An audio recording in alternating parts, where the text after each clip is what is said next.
ek praat vanoggend met jou oor die onderwerp, as God se nee jou in die woestyn instuur. Nou, ek weet nie van jou nie, maar ek hou baie meer van die woord ja, as die woord nee. Ja klink vir my of dit kan werk. Nee werk nie in my paradigma nie. Dit werk nie in my woordeskat nie. En daarom vanoggend die uitdaging wat ek en jy soms in ons hart en ons lewe mag beleef wanneer Jesus sê nee. Nou mag ek hoor, het God al vir jou nee gesê? Ja, baie keer. Ek dink ek kan amper nie so ver tel, soveel keer hy nee gesê het nie. En dan voel partykeer dat dit is nie net die lewe wat jou met 'n boks handskoen vol in jou maag slaan en al die ja's uitslaan nie.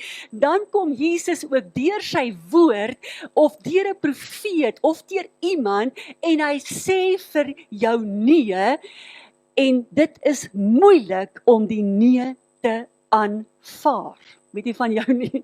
Ek hou van ja's, ek is nie baie gemaklik met nees in my lewe nie, want nees beteken vir my, ek kan nie vorentoe gaan nie, ek kan nie op die plek kom waar ek begeer om te wees nie.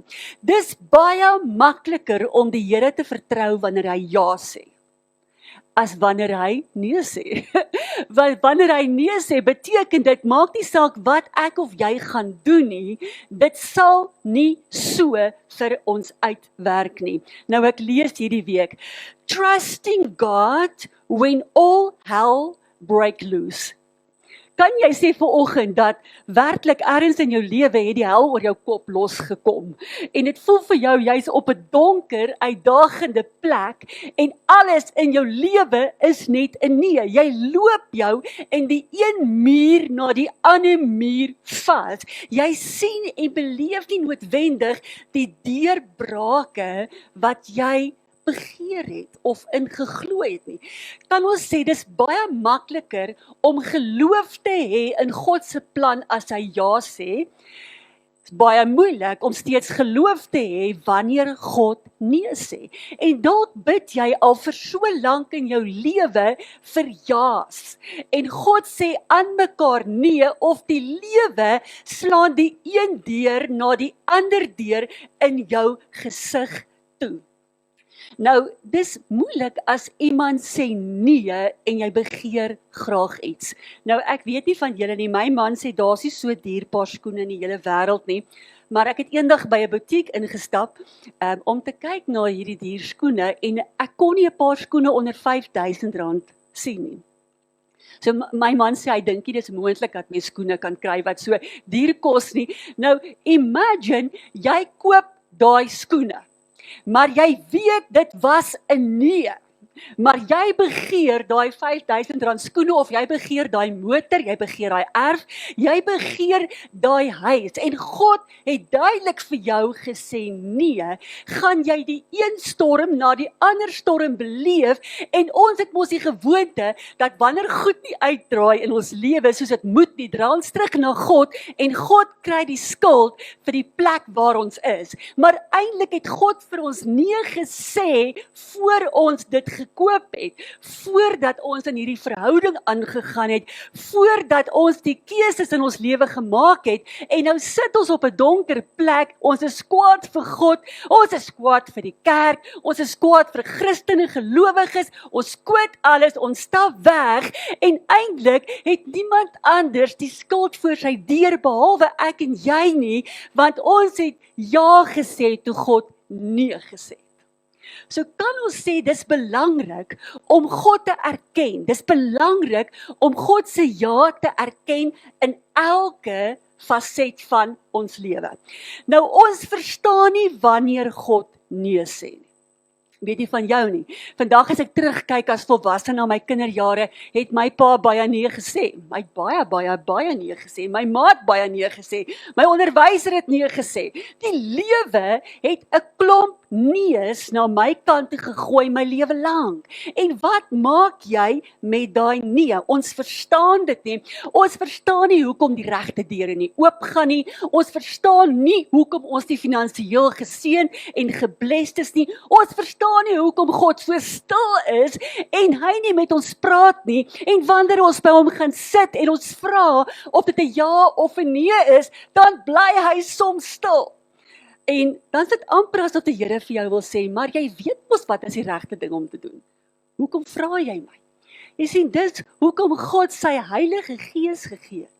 Want sy Heilige Gees gaan die ja en die nee vir jou in jou lewe vertel. Nou, ek het so 'n paar weke terug gepraat oor dat God vir jou iets beters beplan en ek het gepraat oor die Lodabar, die plek van ongemaklikheid. Nou wie daai boodskap geluister? As jy hom nie geluister het nie, moet jy daai woord gaan hoor, want dit is regtig 'n challenging woord, maar is 'n woord wat jou gaan bou. Nou in daardie selfde gedeelte wat ek nie tyd gehad het om oor te praat nie, wil ek vanoggend na verwys in 2 Samuel 7. Nadat Dawid nou koning geword het en dit gaan baie goed met hom. En dit gaan baie goed met Israel. Dawid is nou koning oor die hele Israel en hy's op 'n baie goeie plek. Kyk hy na die paleis waarin hy bly. En hy sê vir homself, ek bly in die mooiste plek. Hierdie hele paleis is van sederhout gemaak, maar die ark van God, onthou die ark van God was 'n tent. Daardie tent het rondgetrek soos wat God se volk rondgetrek het. So hierdie tent was verrenoveer deur die son. Hierdie tent was dalk bietjie verbleik. Hierdie tent was dalk al bietjie stikkend en dit het gepraat van die teenwoordigheid van God. En Dawid kyk na hierdie pragtige tempel waarin hy woon en hy sê, maar dit is nie regverdig dat ek wat Dawid is en my familie in hierdie pragtige paleis bly en God se teenwoordigheid moet steeds rondtrek en het op daardie stadium op vreemde grond gestaan het. En Dawid sê, ek wil graag vir die Here 'n tempel bou, die mooiste plek bou, wat ek wil nie meer hê, dat God se teenwoordigheid, die ark van God, op 'n onbekende plek staan en verrenoveer word deur die son nie. Nou, wie van ons het al iets goeds in die lewe aangepak met goeie bedoelinge? En dan as die Here kom en hy sê nee, dan maak niks van dit wat die Here sê sin nie. En Dawid is so opgewonde want hy wil hierdie projek aan die gang kry. En God stuur die profeet Nathan na Dawid toe en hy sê vir Dawid, die Here sê, jy mag nie vir my 'n plek bou nie. Die Here sê nee. En Dawid is so upset. Ek bedoel, wie wil nou nie in 'n mooi plek bly nie? Wie wil nou nie hê dat jou volk aan jou moet bewys hoe lief hulle jou het, deur hierdie pragtige plek te bou waarin mense kan gaan nie. En die Here sê vir Dawid, nee, jy verstaan verkeerd. Die plek sal gebou word, maar later, Dawid, nie nou nie, later. En jou seun Salomo sal daardie plek bou, maar dit is nie vir jou bestem om dit te bou nie. Ek weet nie van jou nie, maar ek sou ongelukkig gevoel het. As ek Dawid was, sou ek sê, dis unfair. Ek het al hierdie oorloë vir die Here gewen.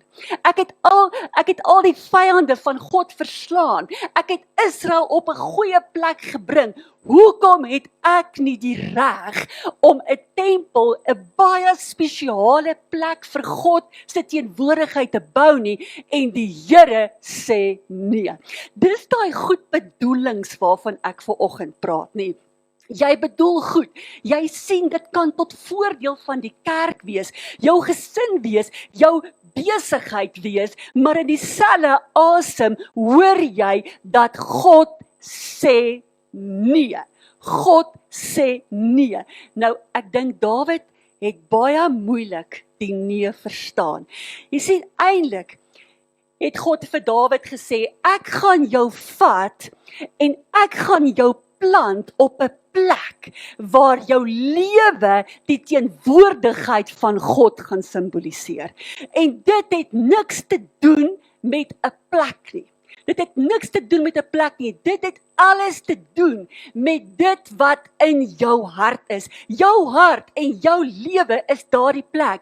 So die Here, die woord van God het baie duidelik verwys, nie na 'n fisiese plek nie, maar na 'n geestelike plek, 'n geestelike atmosfeer wat God wou hê dat deur Dawid, deur Salomo en deur die nageslagte daardie plek gebou moet word. En ek en jy sit vandag in 'n kerk. Ons sit in 'n gebou waar ons weet God het aan gedink daai oomblik toe hy nee gesê het vir Dawid vir hierdie groot tempel, want hy sê baie duidelik, ek bly nie meer in die geboue wat met mense hande gebou is nie, maar ek bly nou in die hart en lewe van mense. Dis die beste plek waar God kan woon. En daarom, jy sien, ek en jy kan vandag besluit, waar gaan ons God beleef? By die kerk of by die huis? Maar God se hart was, dat jy elke dag waar jy is en waar jy beweeg, God se teenwoordigheid sal sien. Want sy teenwoordigheid is alom teenwoordig. Kan ek 'n amen kry op dit? Dit beteken, ons is nie afhanklik van 'n tempel nie. Dit beteken, ons is nie afhanklik van 'n plek nie, want ons lewe simboliseer op die vooraand van Pinkster, dat Jesus woon binne in ons. So ons hoef nie na hom toe te gaan nie, hy het na ons toe gekom, en daarom is hierdie pragtige paleis, hierdie pragtige plek, wat Dawid begeer het, en wat Salomo gesien het, en wat deur die profete reg deur die Ou Testament voorspel is, het tot stand gekom in die lewe van Dawid geestelik, en het tot stand gekom in jou lewe. Jou lewe vandag is 'n paleis van God se teenwoordigheid. En jy kies wie jy in daardie paleis toelaat. Sy Heilige Gees en sy krag en sy gawes woon binne in jou, en dit is deel van die tuiste wat God in sy woord vir jou bedoel het. Maar God het Dawid se hart gesien. En God het vir Dawid gesê, dit wat jy begeer is reg, maar die manier hoe jy dit wil doen is verkeerd. Die manier hoe jy dit wil doen. Jy sien, ek en jy het baie planne. Ek weet nie van jou nie, maar as jy hier na 50 kom, besef jy moet planne maak vir pensioen. Wie weet waarvan ek praat, nee. En dan begin jy planne maak en jy dink, as jy sien jou besigheid gaan nie goed nie, begin jy planne maak. Maar ek dink ons kan leer uit Dawid se verhaal, vat jou planne na die Here toe. En dat jy in daardie atmosfeer van waar sy huis is, dat hy daar met jou praat, en dat hy daar vir jou die planne van jou lewe gee, en dit sal vir jou so uitspeel. Daarom sê die Here, geboue is nie belangrik nie. En ek sien reg oor die wêreld, in Suid-Afrika ook, is die mooi, die esteties van 'n gebou, is vir mense baie belangrik.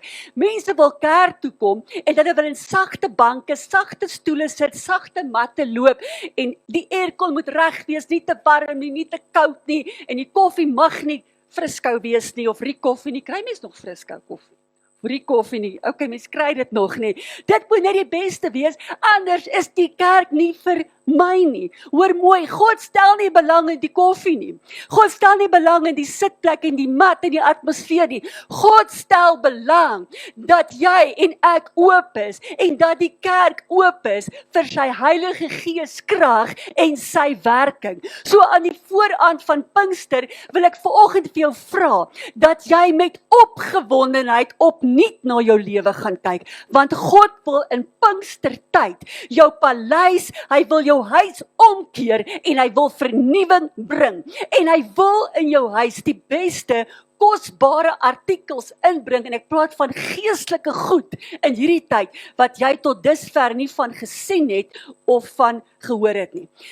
Nou lees ek ook dat, in Paulus se geval was God se nee 'n doring in sy vlees. Wie het vanoggend 'n doring in jou vlees? Yes, julle is geseëndes. Ek het 'n doring in my vlees, nog iemand wat saam met my wil sê, ek het ook 'n doring in my vlees. Inteendeel, ek het 'n paar, waarvan ek oorbewus is in my lewe. En soms bid ons daaroor, en God sê nee. En dan verstaan ons nie God se nee nie. Ons verstaan nie hoekom die Here nie deurkom nie. Nou ons lees in 1 Korintiërs 12, dat Paulus 'n doring in sy vlees gehad het. En deur die jare is daar gespekuleer, wat was die doring in Paulus se vlees? Nou, en hy het by 3 verskillende geleenthede, het hy die Here gevra om hierdie doring uit sy vlees te haal. Nou moet jy versigtig wees. Die doring is nie noodwendig vandag jou vrou, of jou man, of jou ouers, of jou werk, of jou familie, of jou vriende nie, nee. Vergeet dit nou vir 'n oomblik, nee. Ons praat nie daaroor vandag nie. Nou dit wat miskien oor gespekuleer is deur die eeue. Wat was die doring in Paulus se vlees? Is 'n moontlikheid van epilepsie, malaria of 'n oogsiekte. Alhoewel, ten spyte van dit wat gespekuleer word, weet ons 2 goed. Dit was kronies en dit was 'n fisiese probleem. Kronies en 'n fisiese probleem. Wie het 'n fisiese probleem volgens? Okay, hier's 'n paar van julle wat sommer wil opspring en sê, yes, ek is een van daai ouens, ander maak net so vir my, maar ek het hom gesê, nee, jy het 'n fisiese probleem, daar's 'n geestelike uitdaging, daar's 'n emosionele uitdaging, en hoe harder Paulus gebid het, dat God hierdie doring in sy vlees gaan wegvat, het die Here gesê, nee, nee, nee. En ons sien baie duidelik, dat Paulus gesterf het, met die doring in sy vlees. Hy het nooit vrygekom van daardie doring in sy vlees nie. Nou kom God en hy sê in 2 Korintiërs 12, hy sê, vergeet die doring in jou vlees en fokus op my genade. Want my genade is vir jou genoeg. Ouers, ek kan nie dink dat daar iemand daar buite is wat nie 'n doring in sy vlees het nie. Ons het almal iets wat ons kwel.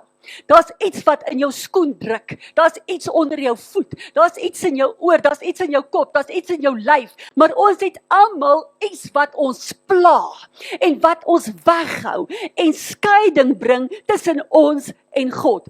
Nou sê die Here, my genade is vir jou genoeg. Hy sê, want my krag kom juis in jou swakheid tot volle verwesenlike.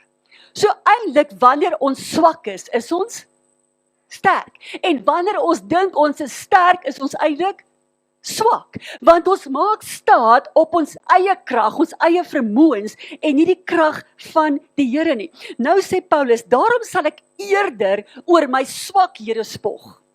Ek sal eerder vir almal vertel wat my swakhede is. En dis 'n ding wat ons nie reg kry nie. As iemand vir jou sê, waarmee sukkel jy? Hoi, ek sukkel met niks, sukkel jy met iets? Jy weet, maar die waarheid is, ons almal battle met goed in ons lewe. Ek is dus tevrede met my swakhede, beledigings, ontberings, vervolgings en benoudhede, sê Paulus, want hy sê, wanneer ek swak is ek eintlik sterk. Wanneer ek swak is ek eintlik sterk. Jy sien, wanneer ek en jy deur uitdagende goed gaan, wat doen ons? Wat is die eerste ding wat jy doen? Jy gaan soek God se teenwoordigheid. Jy hardloop kamer toe, jy kom op jou knieë en jy besef jy die Here nodig. Jy gaan na God toe wanneer jy moeg is, jy honger is, jy teleurgesteld is, jy verwerp voel, wanneer mense oor jou skinder en praat, wanneer jou finansies nie werk nie, wanneer jy moedeloos, honger, werkloos is, jou huwelik op 'n slegte plek is. En daarom kom God nie altyd deur nie, want hy wil juis hê dat wanneer jy swak is en jy gebroke is en jy sukkel met goed in jou lewe, dat jy na hom toe sal hardloop. Nou ek het dit al baie gesê, ek wil dit weer vanoggend sê, dat ek het 'n ongelooflike vriendin gehad, en baie ouer as ek, haar naam was Sari, en as ek deur 'n moeilike tyd gaan, ek sê Sari, dan vertel haar, sê sy, kom ons gaan na die koning toe. dan hardloop ons letterlik na die eerste kantoor toe. Ons is op ons knieë en ons gaan vertel die Here. Ons gaan vertel die Vader. En elke keer het God deurgekom. Nie noodwendig dieselfde dag nie, maar oor 'n week, oor 'n jaar. So ek wil vandag vir jou sê, en ek weet vandag ek praat met baie mense, ook vir julle wat by die huis is. Daar is soveel Suid-Afrikaners wat 'n finansiële uitdaging tans beleef, wat nie werk het nie. Die Here sê, as jy hom vertrou met jou hele hart, jou hele siel, jou hele gees, en jy gaan nie moeg raak nie, en jy gaan aandring en aandring en aandring by God, tot jy nie meer kan nie, die Here gaan ergens vir jou deurkom. Dit vat partykeer 'n seisoen, dit vat partykeer 'n maand, dit vat partykeer 'n jaar, dit vat 10 jaar, maar die Here is getrou. En as jy dit nie kan glo nie, gaan jy nooit daai deurbrake sien in jou lewe nie. Kan ek vanoggend hoor, wie het 'n massive uitdaging in jou lewe? Of jy ken iemand met 'n massive uitdaging? Maak dit so, ek wil sien. Wat ook al dit is, ouens, ek glo, as jy nie vanoggend glo nie, wil ek namens jou glo. Dit beteken glad nie, ek is altyd op 'n goeie plek nie. Nee, ek dink daar's geen persoon in die wêreld wat vanoggend kan sê ek is altyd op 'n goeie plek nie. Ons het verseker ons laag momente. Ons het momente wat ons dalk voel die hemel is 'n beter plek as die aarde. En ons voel dalk baie keer so, maar ek weet dat God is 'n Vader. En my pa het baie nee gesê, my ma het baie nee gesê, en ons het baie nee gesê vir ons kinders in hulle lewe, en hulle het dit nie verstaan nie, want ons weet beter, ons is ouer, ons ouers, ons het die ervaring van die wêreld opgedoen, en ons het dalk daaroor gaan bid. Ek dink ons moet soms God se nee aanvaar, en sê Here, stap dan met my die pad, tot U nee verander in 'n ja. Onthou dit vandag, niks wat ek en jy het behoort aan ons nie. Alles behoort aan die Here.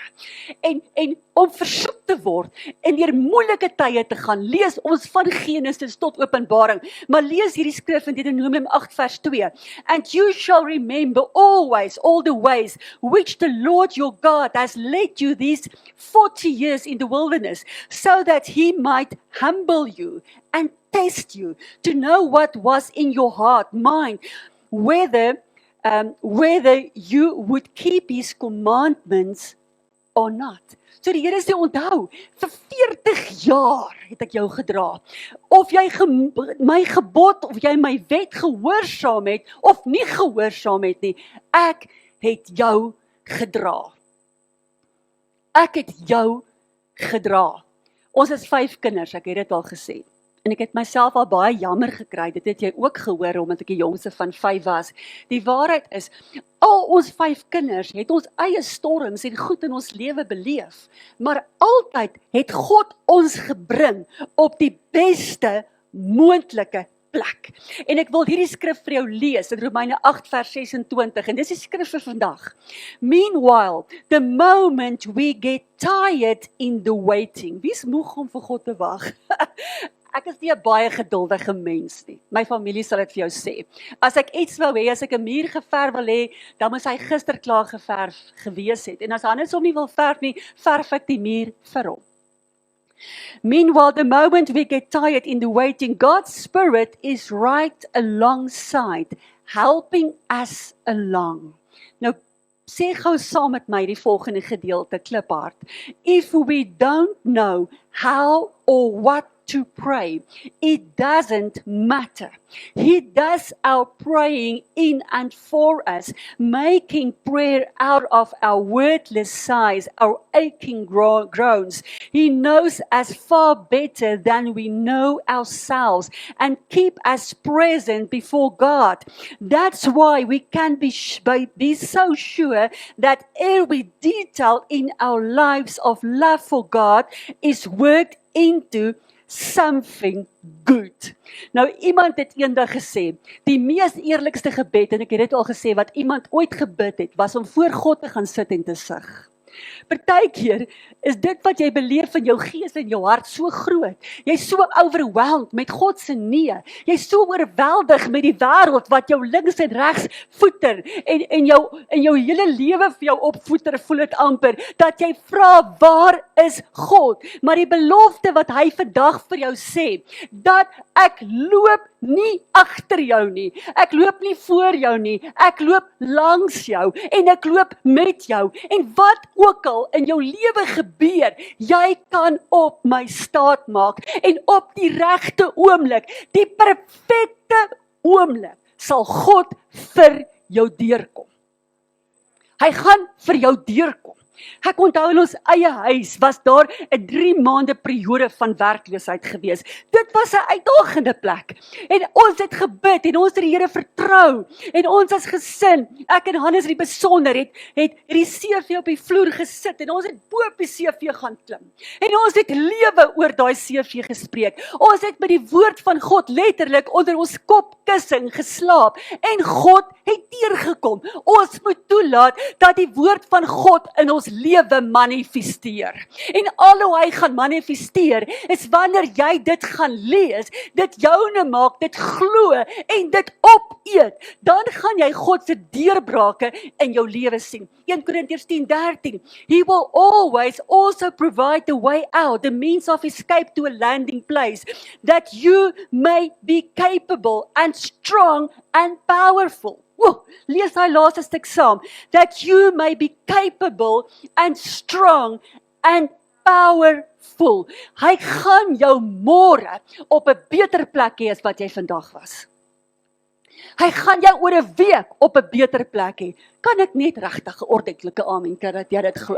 Yes, jy gaan oor 'n week op 'n beter plek wees, oor 'n maand, oor 10 jaar. Jy gaan vorentoe en jy gaan nie terug nie. En dit het niks te doen met COVID nie. Dit het niks te doen met die ekonomie nie. Dit het niks te doen met die werkloosheidsyfer in die wêreld nie. Ek weet dat God vir sy seuns en sy dogters uitkyk. Beteken dit is altyd maklik? Nee. Beteken dat jy gaan nie uitdagings beleef nie, jy gaan nie siek word met tye nie. Jy gaan nie werkloosheid in die gesig staar of wat ook al nie. God sê jy is my seun en my dogter en dit wat jy begeer is vir my belangrik. Dis vir my belangrik. Ek kyk na my en Hannes en daar is niks wat ons nie vir ons kinders sal doen nie. As hulle kom en sê pa dit, ma dit en ons kan dit nie, ons het dit nie altyd nie. Waaragtig, ons maak dit werk. Ons maak dit werk. Jy gaan sit, jy gaan maak jou planne, jy gaan kyk na jou begroting. Jy doen goed anders, want jy weet, dis my seun en dis my dogter. En so presies voel die Here oor jou. As jy vanoggend voel, ek is alleen, ek is afgesonder, ek het nie die guns van die Here nie, ek sukkel deur die lewe, en sukkel gaan ek dood. Dis die leuen van die vyand. God wil jou bless. Hy wil jou seën, man. Hy wil die beste vir jou gee, want jy is sy seun en sy dogter. Kolossense 1:13. En hy wat ons verlos het uit die mag van die duisternis en oorgebring het in die koninkryk van die seun van sy liefde. So hy sê, ek het jou uit die donker gebring in die lig. En my lig sal oor jou skyn. En niemand sal daai lig in jou lewe kan verdoof nie. Nou, daar's 'n balans. En ek en jy moet kan onderskei. Baie mense in hierdie tyd, en jy lees dit baie, jy hoor dit oral op sosiale media, wat mense die bose erkenning gee vir alles wat daar buite gebeur. Dit voel so vir my asof ons die boosheid daar buite oplig. Of ons erkenning gee aan die bose en die boosheid, terwyl ons erkenning moet gee aan die lig van God. Erkenning gee aan dit wat Jesus Christus vir ons aan die kruis gedoen het. Jy sien wat het gebeur. Dawid het gesê, ek wil 'n tempel bou. Ek wil 'n plek bou waar God se teenwoordigheid kan wees. Dit was nie vir hom bestem nie. Salomo het daai tempel gebou. En in daardie tempel het Salomo Salomo gebid en hy het alles daar binne gebring wat vir God belangrik en mooi en kosbaar was en die teenwoordigheid van God was in daardie tempel.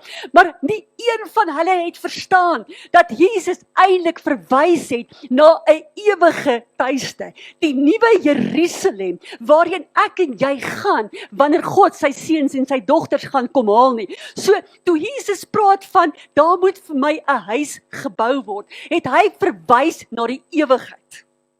Na die ewigheid. Daarom, jy mag dalk nie vandag jou eie huis besit nie. Jy mag dalk in iemand anders se huis bly, of jy huur 'n huis by iemand anders. Hoor mooi, jy gaan in die hiernamaals, in die hemel, 'n huis hê met jou naam op. Jesus, ek droom oor daai huis. Ek sien vir hom, hoor. Ek kan vir hom sien. Kan jy jou huis sien? Kom ek sê vir jou huis wat jy nou het, gaan verbrand.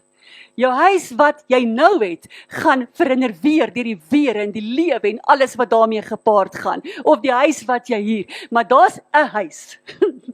There's one house wat nooit tot niets sal gaan nie. En dit is jou huis en my huis. Jy gaan vir die eerste keer regtig in jou lewe 'n huis hê wat jou eie is. Vandag kan in Suid-Afrika gebeur dit rondom grondbesetting en ook ander dele in die wêreld wat grond onder mense uitgevat het. Niemand in die wêreld kan ooit jou huis in die ewigheid saam met Jesus Christus kaap nie. Niemand kan sê, ek gaan jou grond beset nie. Hoor mooi, ons is nie net sommer ouens daarbo nie. Ons is God se seuns, ons is God se dogters, ons is sy bruid en hy is besig om die beste huis ooit vir ons te bou. Ons fokus so op wat ons sien in die wêreld. Ons fokus so op mooi huise en mooi goed in ons huise. Daar's eintlik niks meer verkeerd nie, maar ons moet fokus op dit wat ewigheidswaarde het. Is interessant dat mense vandag kyk wat jy besit en dan sê hulle of hulle met jou wil vriende wees of nie. Tot net saam met jou kuier, as jy hierdie voertuig ry of in daai huis bly, daai area. Net as jy iemand nooi vir ete, watter area bly jy? Ons bly in die Larispark. So as ons mense nooi vir ete, vra eers die eerste vraag wat hulle sê, in die bodeel of die onderdeel? En dan sê ek die onderdeel, die onderkant. O, die onderkant. Ja, die onderkant. Ons bly in die onderkant van Larispark. Dan dink ek, my magtig, wat het dit te doen met waar ons bly? En as mense in ons huis instap en sê hulle, joh, jy's iets anders, julle huis is so warm, dan dink ek, hoe is ons huis warm? Ons het lyklipvloere, ons huis is vrek koud. Ons huis is nie warm nie, maar daar's 'n atmosfeer. Jesus is daar. Sy gees is daar. In die woonkamer waar ons kuier, loop ek baie oggende en bid, of in die middel van die dag gaan ek soontoe, trek die deur toe en ek bid. Ek roep tot God. En daar's 'n atmosfeer, daar's 'n lig. En ek dink nie ons huis het baie lig nie, want ons het hierdie oop deure, maar is 'n baie groot vertrek. En mense sal instap en dink ek die plek is donker, ek sien die lig aan, dan sê hulle, hierdie plek is so lig. Het dit alles te doen met die teenwoordigheid van God. Het dit alles te doen met wat in jou hart is. Dit het niks te doen met jou huis nie. Nou jy het vanoggend, het jy 'n blaadjie gekry by die deur. Oor 6 wapens wat die vyand gebruik om jou aandag af te lei. Nou as jy nie so blaadjie gekry het nie, steek gou op jou hand, of as jy 'n pen kort en ons gaan vir jou blaadjie uitdeel, so steek hom net op en dankie, iemand gaan vir jou 'n blaadjie in jou hand kom gee. Nou daar's 6 goed wat die vyand op jou tafel sit, en ek wil hê jy moet vanoggend na daai 6 goed vinnig saam met my deurgaan. In die eerste plek, doubt, twyfel. Die vyand kom en laat toe dat ek en jy God se woord en sy goedheid bevraagteken. En baie keer vra ons, waar is die Here? Het jy al gevoel God slaap? Jy wil hom wakker skud, sê Here, word wakker. Hoor wat sê Dawid in Psalm 44 vers 23, waken, rouse yourself, don't sleep, O Lord, oh, are we cast off forever? We lie face downward in the dust. Rise up, O Lord, and come and help us, save us by your constant love. Partykeer vir ons, Here, U slaap. U hoor nie. En dieselfde gebed het Jesus se disippels op die boot gebid. Gesê, Here, waarom slaap U? Kan U nie sien, ons is in die storm van ons lewe nie? En dan het ek op daai blaadjie vir jou weer eens die skrif gesit van Hebreërs 13 vers 5. Die tweede wapen wat hy gebruik, is die wapen van discouragement.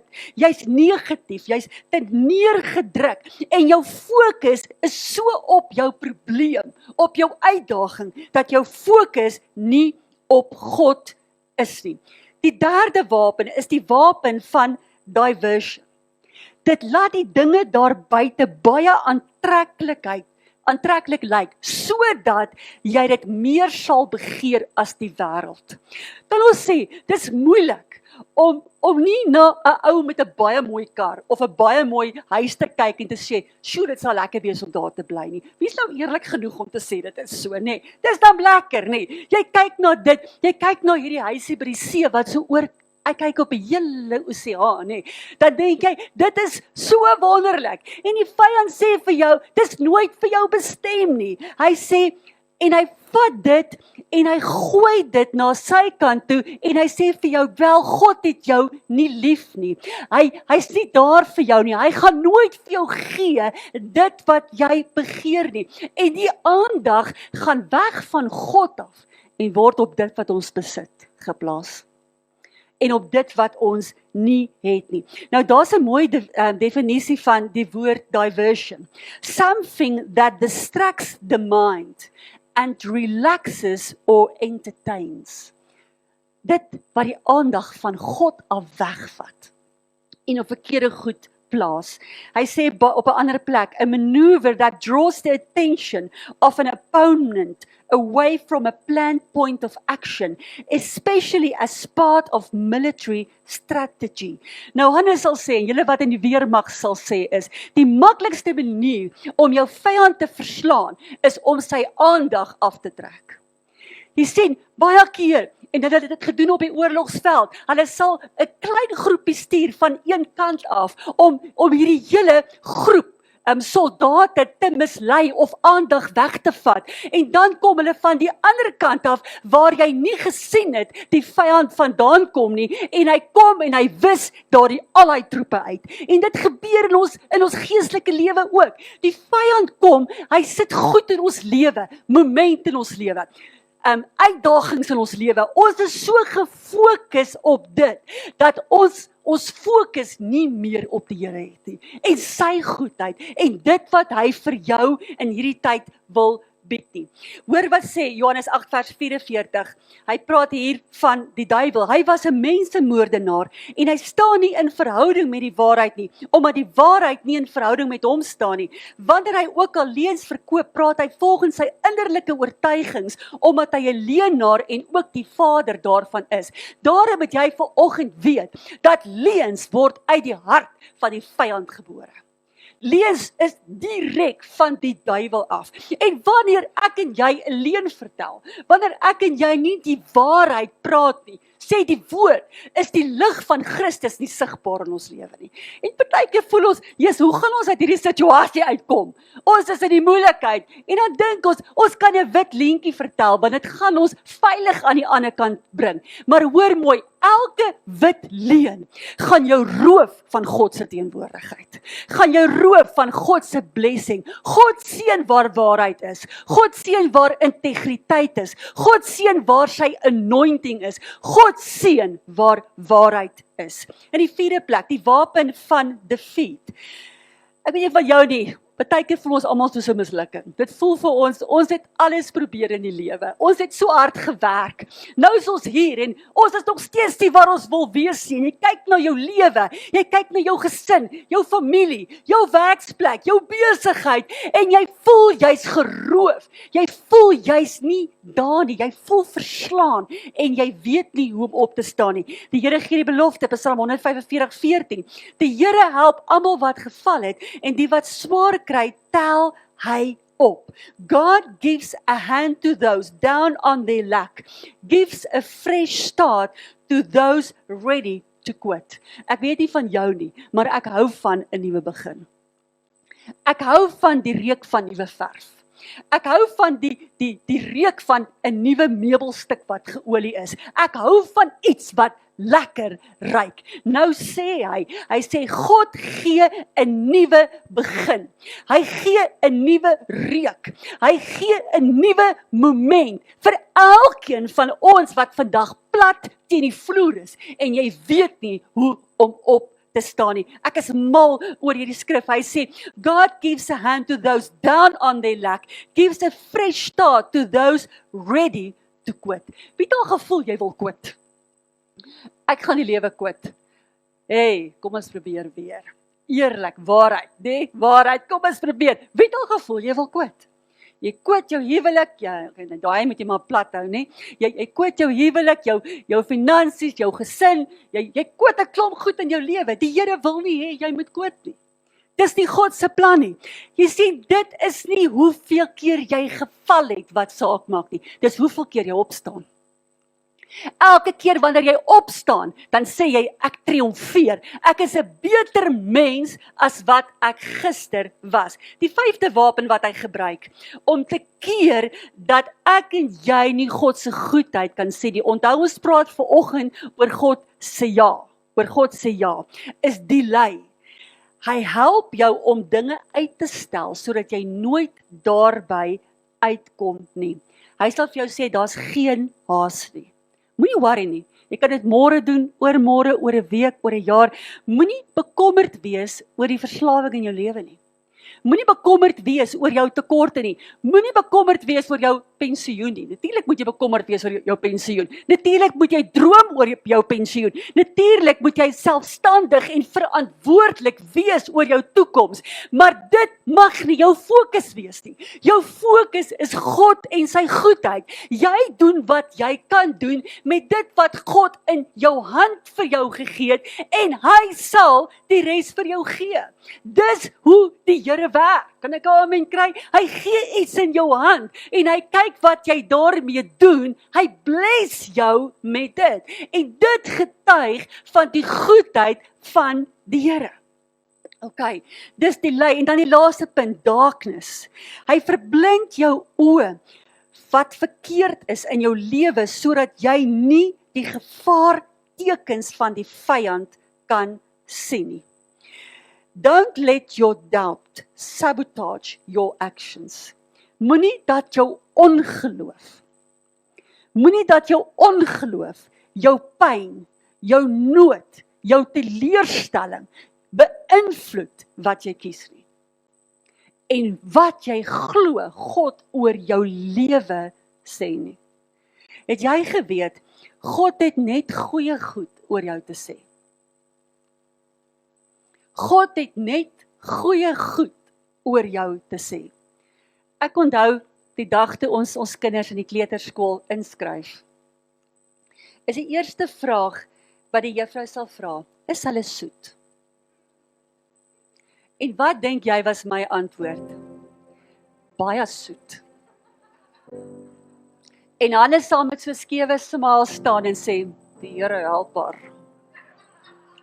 Want hy weet wat kom. En as jy daai eerste oproep kry, en jy herken die skool, dan weet jy, dis moeilikheid. Maar God het net goeie goed oor jou te sê. Hy sê, as 'n aardse pa weet, om goeie goed aan sy kinders te doen, hoeveel te meer nie ons hemelse Vader nie. Jy sien, wanneer God sê, my seun is goed, wanneer God sê, my dogter is die beste, dan is dit so. Want God kyk nie na wat jy sien nie, God kyk na die hart. God kyk nie na die vlees nie. God kyk nie na wat jy besit nie. God kyk na jou hart. Hy kyk na jou hart. En ons het almal soos Jesus ons lewe lang verdrukking beleef. Ek het verwerping beleef in die kerk as vrou toe ek inkom wat geen mens kan vertel nie. Ek kan boeke en boeke daaroor skryf. Ek het al baie keer daarna verwys en dit was my leerskool. Het dit gemaak dat ek ooit weggestap het van God en van die kerk? Nooit. Ek het die kerk te lief. Het siekte my weggehou van die kerk? Nee. Het my persoonlike uitdagings my weggehou van die kerk? Nee. Want ek het geleer, wanneer ek op my laagste is, en my uitdagings die grootste is, het ek die kerk meer nodig as gister. Ons het die kerk nodig. En die kerk is nie net 'n gebou nie. Die kerk is ek en jy. Ons het mekaar nodig. En daarom is dit vir my moeilik in lockdown om altyd te verstaan dat mense sê, maar dis lekker online by die huis. Ek nou nie kwaad word vir my vanoggend nie, maar as jy kwaad word is ook maar goed, nê? Ons sê baie keer is lekker by die huis en dit is regtig lekker by die huis. Maar wat jy hier beleef is die woord eerstehands. Dis soos wanneer jy brood koop by Pick n Pay. En hulle haal daai brood uit die oond uit en jy ruik hom. Hy's so warm, jy kan nie aan die ding vat nie. Dis 'n ander proe. Maar as jy daai brood huis toe gevat het en jy haal hom môre uit daai breinsak uit en jy druk hom so krummel uit. Dis nie dieselfde brood nie. Jy moet hier wees om te hoor. Jy moet hier wees om te voel. Jy moet hier wees om die dinamika van die Heilige Gees werking te beleef en te ervaar. Jy moet hier wees om God se ja te kan hoor. Want die wêreld gee ons net neus. Ons gesinne gee ons neus. Die gesinne sê baie keer vir ons, jy's nie 'n goeie ma of 'n pa of 'n goeie kind of wie ook al nie. Ons het nodig om te hoor dat Jesus ons 'n ja gee. Dat Jesus sê, ek gaan nie vir jou 'n nee gee in jou lewe nie, maar ek gee jou 'n ja. Want jy's myne. Jy's myne. Jy sien, God skryf ons nie af nie. Ek is so dankbaar dat hy het nie die vermoë om ons af te skryf nie. Is jy al afgeskryf in jou lewe? Wie weet waarvan ek praat? Wie is afgeskryf? My wiskunde onderwyser het my afgeskryf. Sy het vir my gesê, die Here alleen kan jou help, en daar kan hy nie eers nie. Kry maar net, doen net goed in jou algebra, doen net goed in jou algebra, want algebra het ek daarom so in 90 gekry, maar ons praat nie oor meetkunde nie. My meetkunde kon nooit opstaan nie, ek kon nie meetkunde doen nie, ek kan nie 3-dimensioneel teken nie, ek haat Pictionary, want ek kan nie teken nie, ek kan nie eens 'n bootjie of 'n motor teken nie, ek het nie die vermoë om te teken nie, nê? En my onderwyser het gesê, Jonet, ek weet nie hoe gaan jy wiskunde maak, want jy moet kwalifiseer vir universiteit. Maak seker jy kry 100 vir die algebra en die meetkunde skryf jy hierdie formule neer en ons bid vir die res. En dis hoe ek deur matriek is, maar sy het my afgeskryf. En ek het 'n goeie wiskunde punt in matriek gekry. En toe ek my uitslag kyk, het ek so voor haar neus gaan sit en sê, kyk, ek het my algebra gepaas. Met 'n baie goeie punt en onderskeiding, maar my meetkunde het ek in my oog goed gedoen. En ek het my punt gekry. Die lewe skryf ons af, vriende skryf ons af. Vriende skryf ons af oor ons geloof. Vriende skryf ons af omdat ons eerlik is, dat die doekies omdraai nie. Maar God sê, ek skryf jou nooit af nie. Vir my is jy 'n ja. As jy glo dat jy 'n ja vir God is, wil jy nie saam met my staan nie. Dat jy 'n ja is vir God. Hy het jou lief, net soos jy is. En net daar waar jy staan, wil jy nie vir 'n paar oomblikke na jouself kyk deur God se oë nie. Vergeet jou mislukkings, vergeet jou verliese, vergeet jou trauma vir 'n oomblik en kyk na jouself deur God se oë. Kyk na jouself deur God se oë en sien hoekom Jesus vir jou 'n ja gegee het. Hy het 'n ja op jou voorhoof kom sit. En hy het gesê, jy is my seun en jy is my dogter.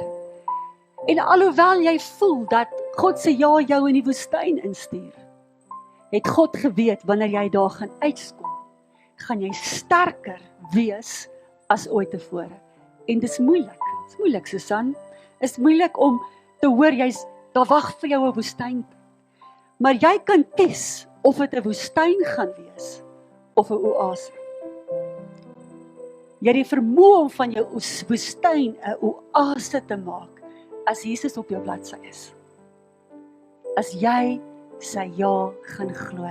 Vader, ons bid vir elke persoon wat vandag hier was en wat luister by die huis en ervaar dat U sê baie keer nee en die wêreld het nee gesê. En ons verstaan nie daardie nee nie. Daardie nee maak nie sin nie. Daardie nee maak seer. Maar dankie dat ons vandag na u woord kan kyk en sien dat u sê, ek gee vir jou 'n ja. Ek gee altyd 'n ja agter jou naam, want ek glo in jou. Ek weet wie jy is en wat jy kan doen. En ek ervaar dit, die Here sê vanoggend spesifiek vir mense wat finansiële uitdagings nodig het, dat jy moet begin loop met 'n ja teen jou voorkop. En wanneer jy by mense kom, moet jy in jou gees proklameer, die Here gee my 'n ja. En daarom gaan hierdie goed vir my deurkom. Transaksies gaan vir my deurkom. Ek gaan kontrakte op my tafel sien, nuwe kontrakte geteken. Daar gaan goed vir my deurkom, want Jesus gee my 'n ja. Die lewe sê 'n nee. Die lewe gee vir my 'n nee. Die lewe gee vir my toe deure, maar God sê dit is tyd vir oop deure in jou lewe. En dit wat jy glo, gaan so vir jou gebeur, sê die Here. Dit wat jy in geloof spreek, gaan jy sien. Jy gaan die manifestasie daarvan in jou lewe sien gebeur. Ek begeer vir jou net die beste, sê die Here. Ek begeer vir jou die heel beste, want dis wat ek vir jou lewe beplan het, toe ek jou geskep het, nog voordat jy die moederskoot was. Dankie vir dit, Vader. Ons eer U in Jesus naam. Amen, amen. Jy mag jou sitplek neem. Nou, ons gaan vanoggend 'n praktiese moment hê. En jy gaan daai briefie wat jy gekry het vanoggend, en ek glo jy het 'n pen, weer eens as jy nie het, steek op jou hand en hulle gaan vir jou gee. Wil ek hê jy moet in kort, terwyl ons gaan luister na hierdie awesome lied en terwyl daar vir ons 'n pragtige dans gedoen gaan word saam met die woorde van hierdie lied, wil ek hê jy moet skryf op jou bladsytjie wat die Here vir jou sê vanoggend oor jou uitdagings. Is dit reg so? Kyk na daai 6 wapens en skryf neer waarin moet jy groei in die atmosfeer van hierdie awesome aanbiddingslied. Baie dankie.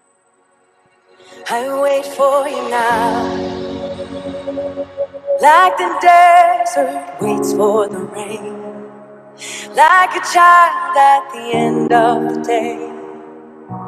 I know you'll come through. I trust what you say. As a treasure no one can take. Every word so steady and safe. You always come through. All I've ever known, and all you've ever shown, is love that's willing to go to the ends of the earth for me. All I'll ever need is who you are to me. This love that's willing to reach to the ends of the earth for me.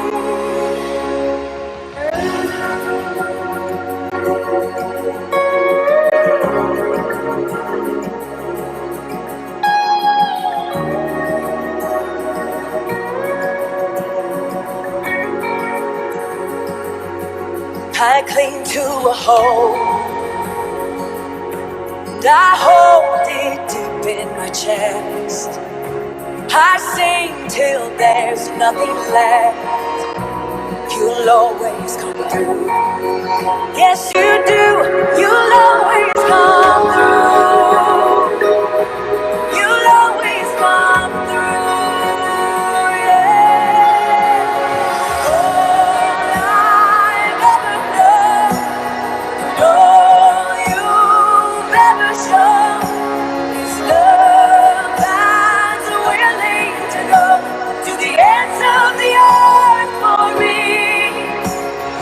All I'll ever need is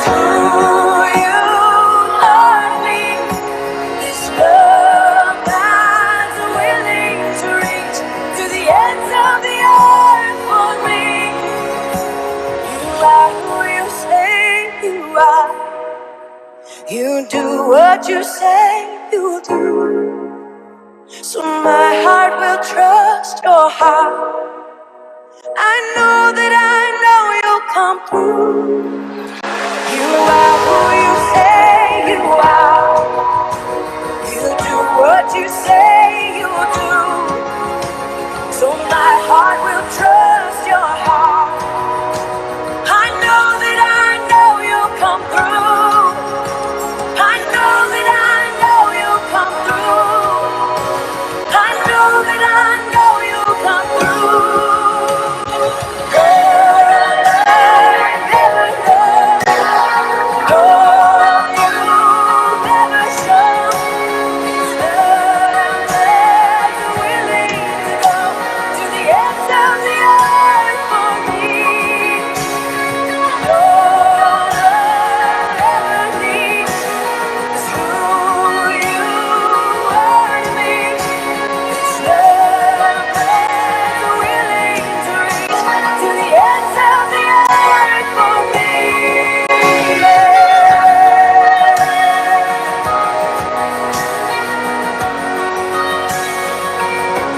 You always come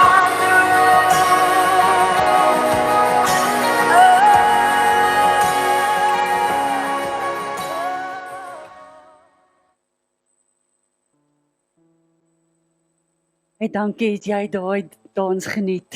Praat so van God se teenwoordigheid. Nou Jean gaan vir ons die afkondigings doen, maar moet asseblief nie huis toe gaan vandag as jy nodig het dat ons saam met jou moet bid vir daardie deurbraak nie. As jy nodig het om God se ja te hoor, dalk weet jy nie wat is God se ja nie. En jy verlang dat ons vanoggend saam met jou sal bid, dat jy die ja kan hoor. Bly agter as die diens verdaag en ons gaan jou saam met jou bid en jou in liefde bedien. Dankie Jean.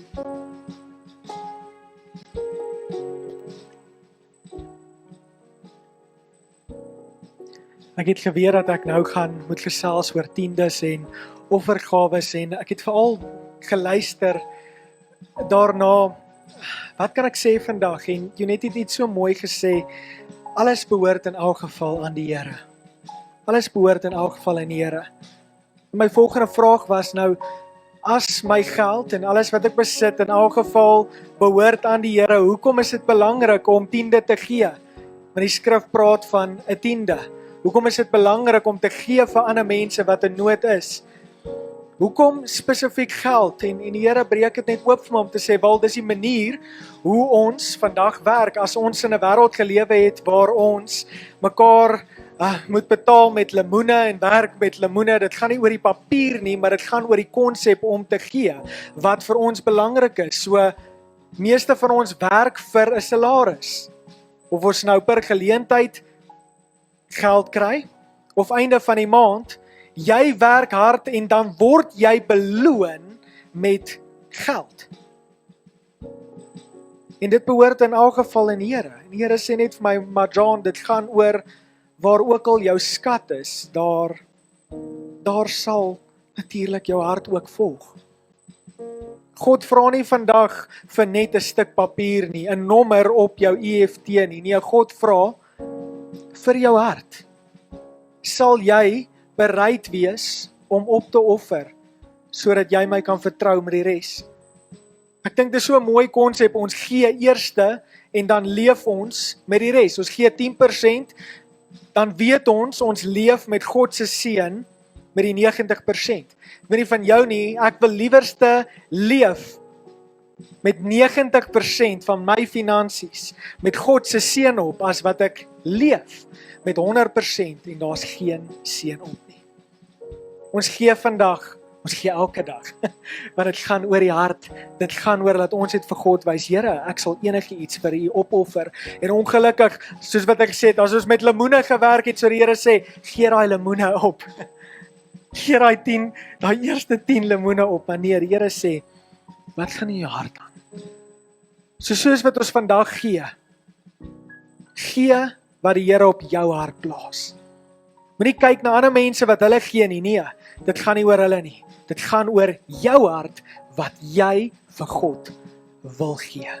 Baie dankie dat julle gee en hulle gaan nou omkom en die kollektes en die tiendes opneem. Baie dankie. Terwyl hulle rondloop en dit ontvang, wil ek net 'n paar afkondigings met jou deel. Ons het so 'n paar belangrike goed. Maandaande soos altyd bid ons saam van 7 tot 8 hier in die auditorium en dit as jy gebed nodig het, jy baie welkom. Maandaande 7 tot 8 en dan het ons gewoonlik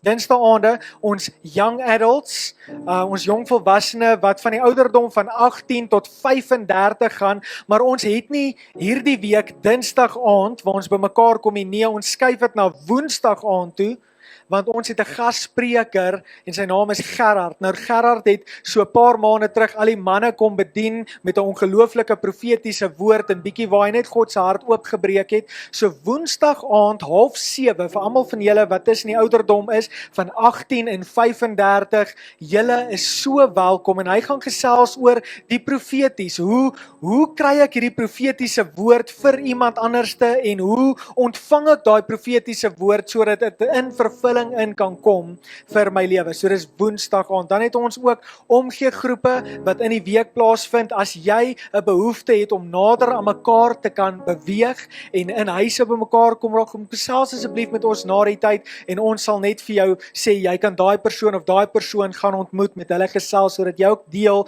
van die kerk kan raak in die week. Nou baie belangrik. Sondag skop ons af, soos wat jy net gesê het, Pinksterdienste. Dis ongelooflik waar ons die werking van die Heilige Gees sien, waar ons bietjie lering gee oor die Heilige Gees en waar ons veral bid vir mense sodat hulle die gawes kan ontvang of die gawes wat al reeds binne in hulle is, net weer sal ontdek en sal ontwikkel. Maar ons het soms net hulp nodig. So ons begin Sondagoggend soos altyd 9 uur. Ons gaan net een diens hê. So maak seker jy bespreek vroegtydig en dan gaan ons nie Sondag aand 'n diens hê nie, maar ons gaan wel Maandag aand, Dinsdag aand en Woensdag aand, die 24ste, 25ste en die 26ste dienste hê waar ons 6:30 afskop. Nou is belangrik dat jy ook weet daar is gratis sop en broodjies Maandag, Dinsdag en Woensdag aande, so jy kan sommer direk van die werk af ry. Bring almal saam, jy hoef eers by die huis te gaan stop nie, moet dit net nie mis nie. Hierdie aande het ons al tot bitter laat mense bedien en goed sien gebeur. So as jy wil sien hoe God werk, as jy sy gees eerstens wil beleef, wil ek jou uitnooi. Kom neem deel aan hierdie aande. Kom wees hier en kom sien hoe God in mense se lewens raak en dalk as jy oop is daarvoor, kan die Here net iets vir jou doen wat hy wil.